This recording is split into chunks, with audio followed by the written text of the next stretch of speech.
Mr. Mathieu to give the valedictory address.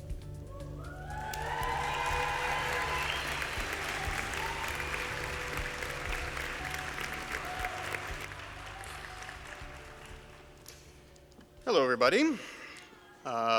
From the sincerest part of my heart, I'd like to say how surprised I am to be here right now. I was expecting a phone call at any moment with someone saying, "So we Googled you, and no, absolutely not."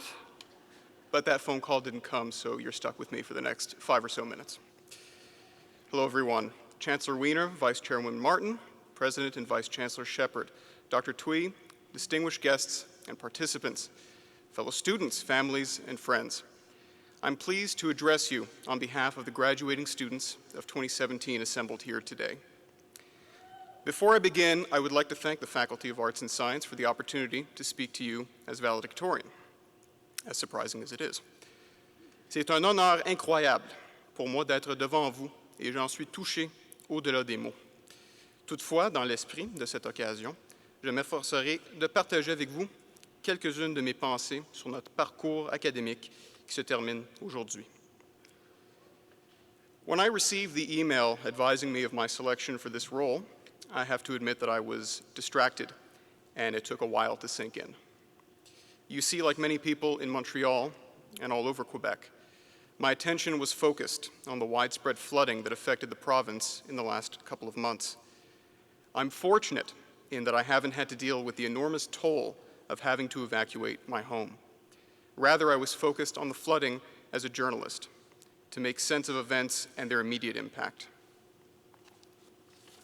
Barely a week had passed since I wrote my last exam at Concordia, and here it was, the real world, with its consequences and hardships staring me right in the face. I was spending time in communities like Rigaud, where a mandatory evacuation order was forcing residents to make an impossible choice to leave their flooded homes behind. And here I come, notepad in hand, asking these people, "Can you tell me what happened, and how do you feel?"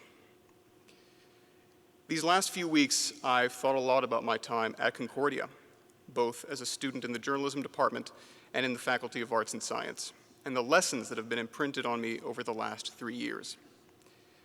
Parts of my mind have been occupied by memories of required readings, assignments, quizzes, and drinking too much coffee before getting on the shuttle bus. But another part of me has been reflecting on the bigger picture and the question, what has my education at Concordia truly left me with? For this question, I think I've managed to find an answer in the form of 2 values that make up the core of what we should aspire to: empathy and critical thinking. We're all about to dive headfirst into our chosen professions, and of course that means we'll have to deal with deadlines, quotas, targets, and milestones. But deep down, I think we all know that these won't be the true measures of our success. Whether your field is education, communications, women's studies, or another in the long list of prestigious programs in this faculty, the real challenge will be to understand other people's experiences and to dig beneath the surface of conditions that make up those experiences.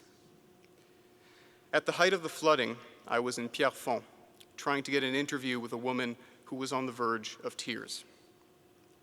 She had lost her home, and I was about to tell her that I understood she was going through a hard time. But I didn't. Not really.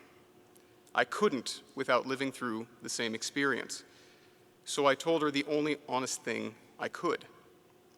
I don't know how you feel, but I would like to try. We're all incredibly fortunate to have attended this institution, to learn from the best in a rapidly changing world.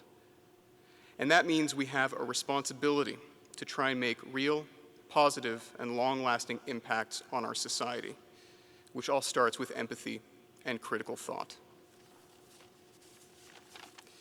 Même si aujourd'hui marque un moment pour célébrer, nous devrions également prendre un moment pour reconnaître le privilège qui est d'avoir une éducation universitaire et de nous engager à créer une société plus juste et égalitaire.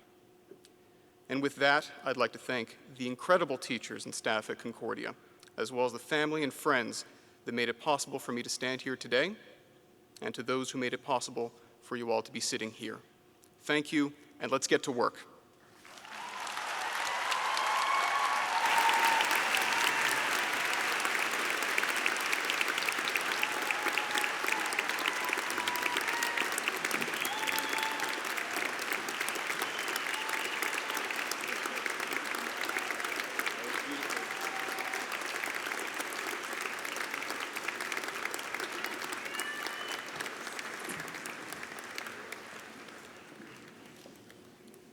Mr. Damore, thank you for your illuminating remarks, and I wish you all the best in your new direction. Thank you.